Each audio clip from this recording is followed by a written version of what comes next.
vehicle here with a big wide shaft on it, which are training shafts, you know, a little bit different to other shafts, maybe made a little bit stronger than you'd normally have them or would need them to be, and they're much wider, massively wider. The reason for that is you can make your traces as wide as you want to by the bearing of your swingle tree, you know. So we have different swingle trees with loads of different adjustment on them, that type of thing. But he's going absolutely beautiful. So this is a Morgan horse, American bred horse,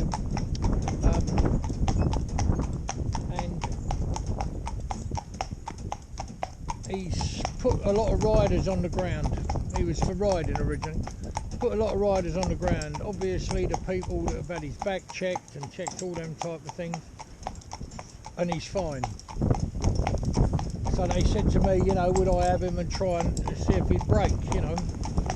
And he's about, because he's previous, I mean by that I mean the fact that he, you know, put a few on the ground, he got a bit full of himself. So he tried it on a couple of times, if, you know, alright for a few days, a week, and then he'd try it on with you. Try and be a little bit of a bully around, you know. So nothing drastic, I don't mean violent or anything like that, but you'd ask him to lead out the stable, so he'd plant his feet and wouldn't move, yeah? So, come over baby, good boy. So we only ever put them in a rubber bit regardless of, you know, their history, because my way of, I try to think of it different to other people maybe. I can't see the point in trying to fight horse for a bit.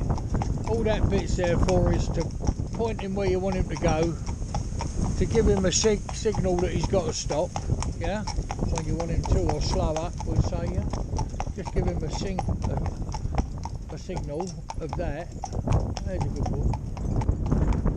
And that's basically what the bit's for. You don't want a bit, you know, I know people, I know I keep on about it, but if you look at my films, tell me how I can do it then, you know. It's not because I'm, you know, clever at anything particular.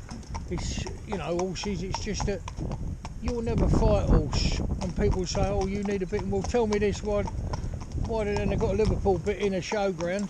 Walk on baby, walk on darling.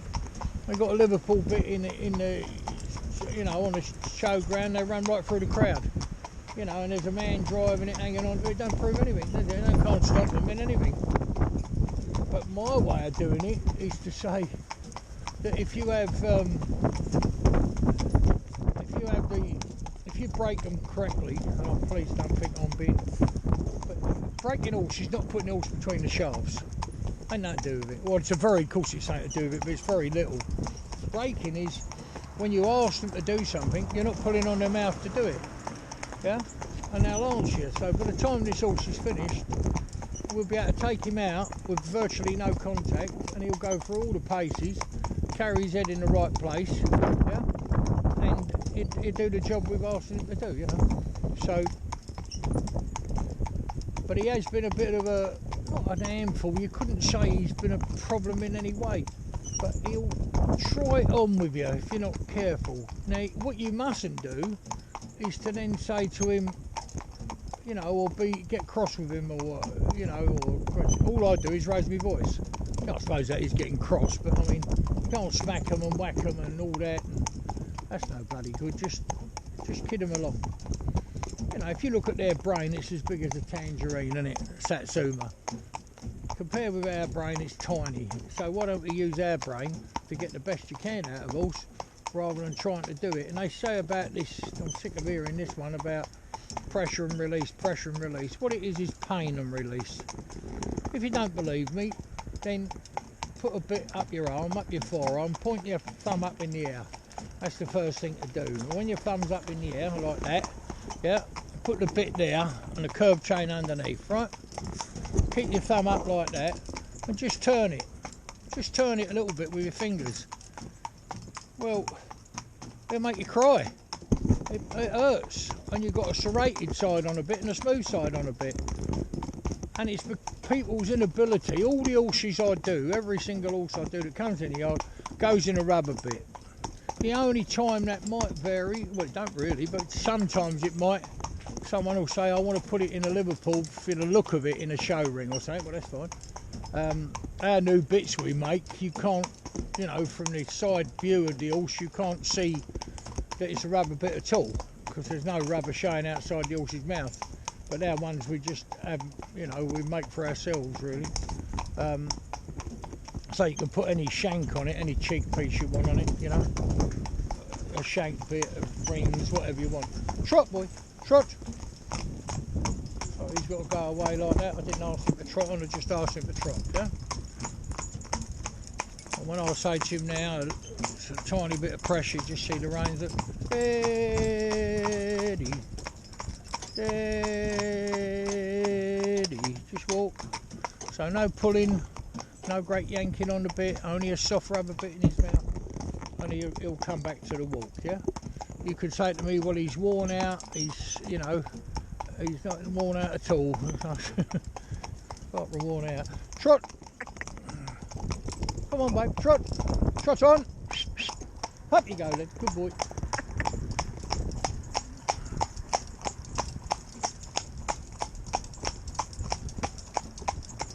Come on. He's got a little strap just coming off of his nose band, just to keep his head down a little bit.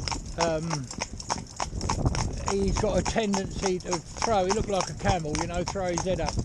So we just do that. It's not connected to the bit in any way, but you've got to know what you're doing with that, because you try and tie that horse down, you know, too tight and like that. It's got to be comfortable for him, but restrict him putting his nose up in the air, yeah?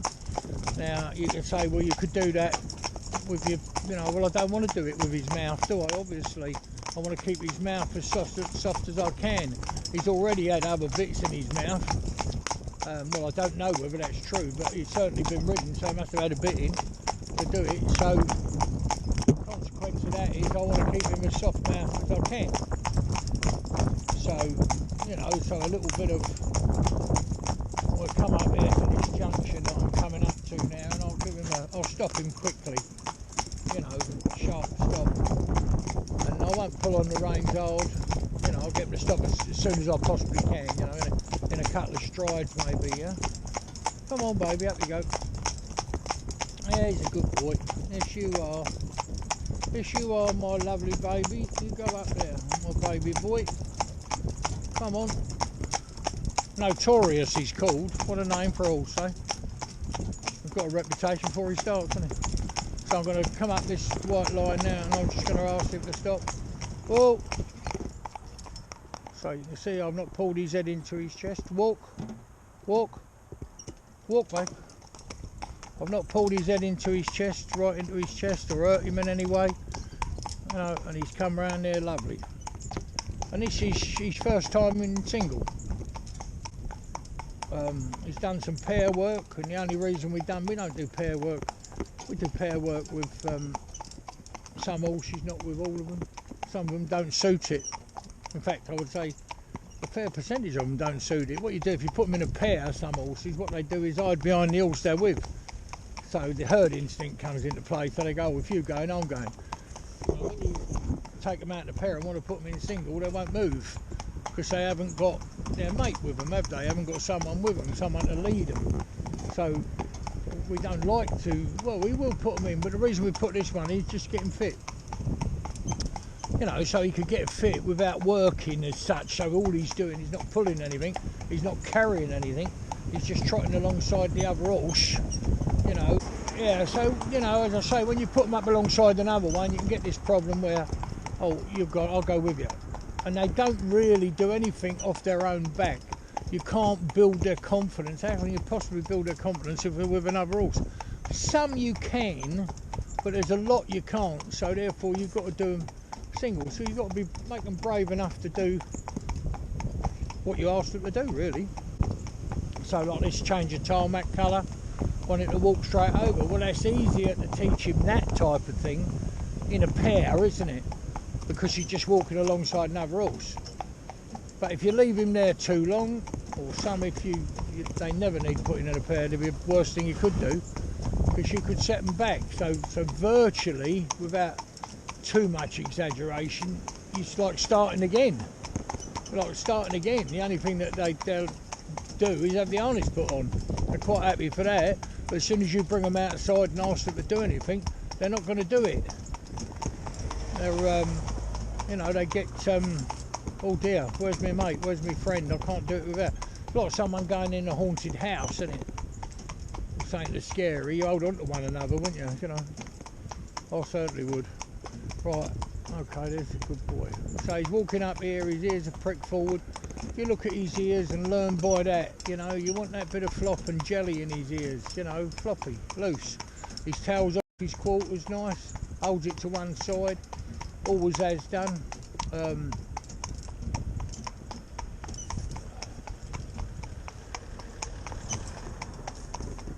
So he's just walking up there sweet, like that. Nice roll to his hips, look. His head carriage is nice. I mean, you can't see from up here, but I can walk on. I can take him so that, you know, the little strap that's restricting him, you know, from throwing his head up in the air like a martingale, you can take that off, so it's doing nothing, you know. Trot, trot, trot. So you can see him there, like, just going sweet. I tell you what he does like, this horse, is a funny thing.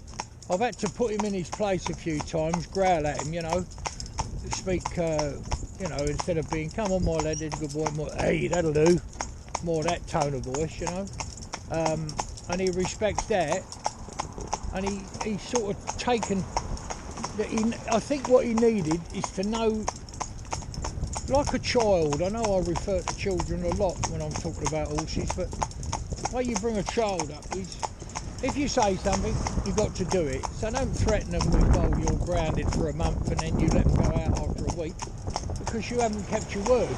They've got to know that that's the behaviour you will accept, yeah? And you won't be accepting anything else. So,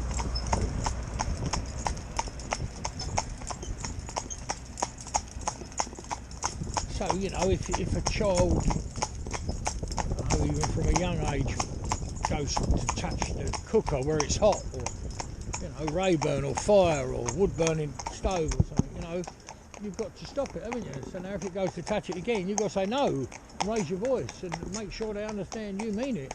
And when you raise your voice, they've got to pay attention, you know, they've got to pay attention any time, but to raise your voice is, you're not very happy with them, you know, and that's all you really need to do. And if you get that right, but the other thing, the advantage we have, that people that break their own don't always have, or most of the time don't have, they do it at the weekends and evenings, yeah. Or sometimes horse needs, if you can be with it all day, you can read the horse, understand the horse, know what the horse requires to make the next move, to move forward in his training. If you've got to leave it a week, you know, because it's raining, or you can't get out there today, or whatever it might be, no good, is it? Obviously no good. It's not going to help the horse, is it? And that's the biggest downfall. And the other thing is, the people think the horse is trained once it's between the shafts and putting the cart up the road. Well, please believe me, there's hundreds of horses, so I mean more than hundreds, thousands. People make that mistake. That is not broke when it's in the cart, between the shafts. That doesn't make horse trained. Doesn't make it broke at all in any way. Excuse me. Doesn't make it, you know, this is training along this bit. This more, you know, taking it to a different level.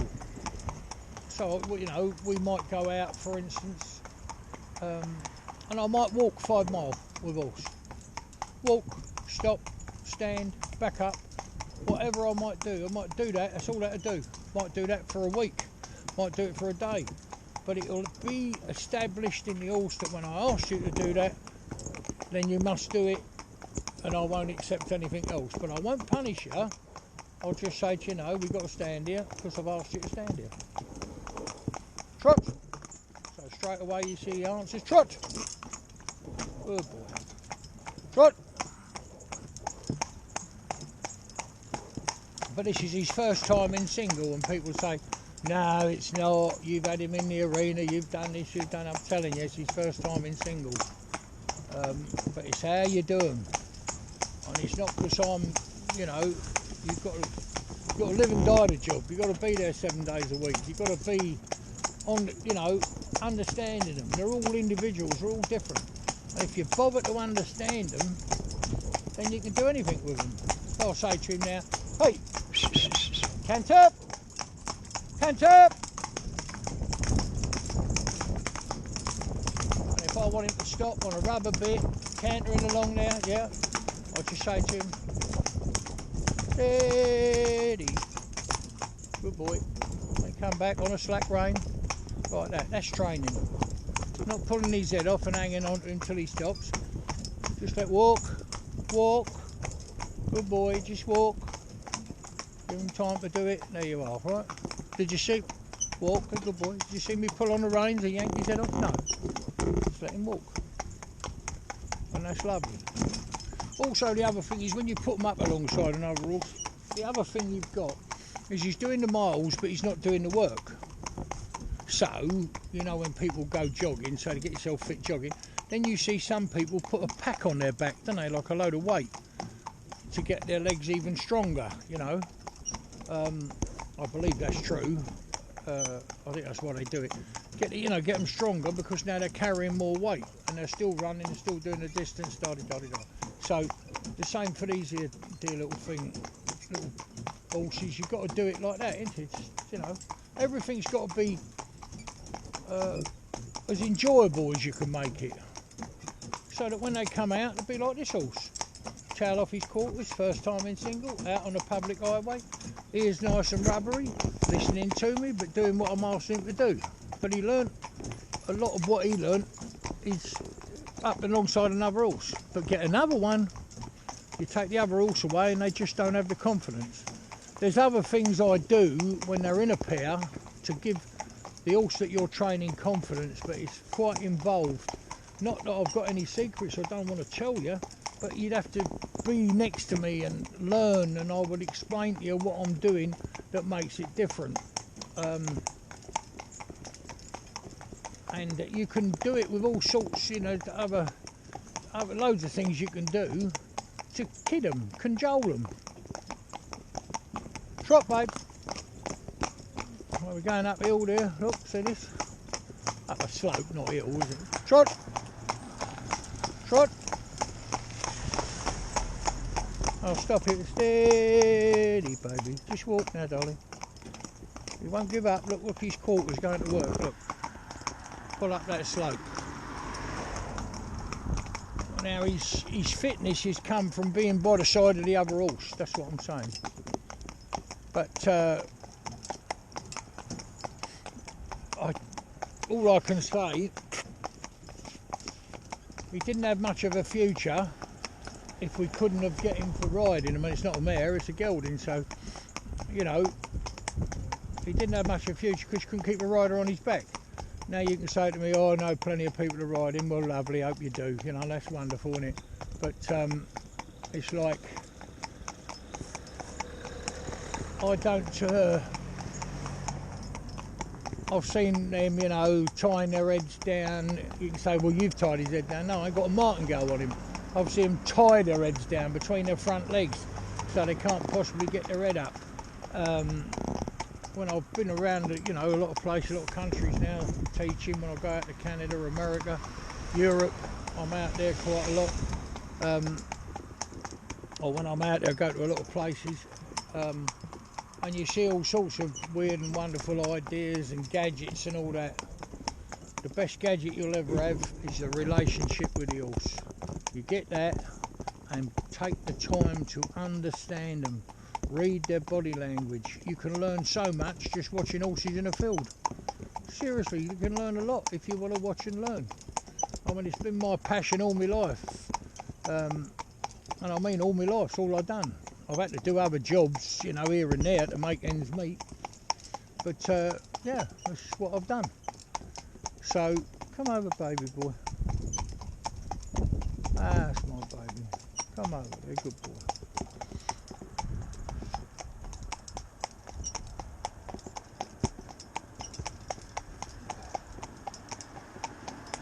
So I've absolutely, you know, loved doing this horse really, because when someone tells you, so we don't know what we're going to do with him because if he won't ride, you know, and he won't drive, so, you know, you're pleased to give him a job to do, aren't you? And he's doing this happy and he's confident and he's relaxed, and that's lovely.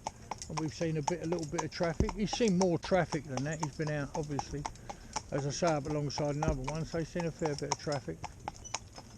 But there you go, yeah. But he's a nice horse, really. Underneath it all, real lovely, pleasure to own. You know, he's a pleasure to be around. But he's just, and no one can say he's this or that. What do any of us know at the end of the day? I'm trying to learn his language, but I'm still trying to learn it, so he could tell me exactly how he feels. But you'd wonder what worried him to put, you know, I think it's a good few jockeys he's put on the ground. Hello, mate. So, you know, a good few jockeys he's put on the ground. Trot.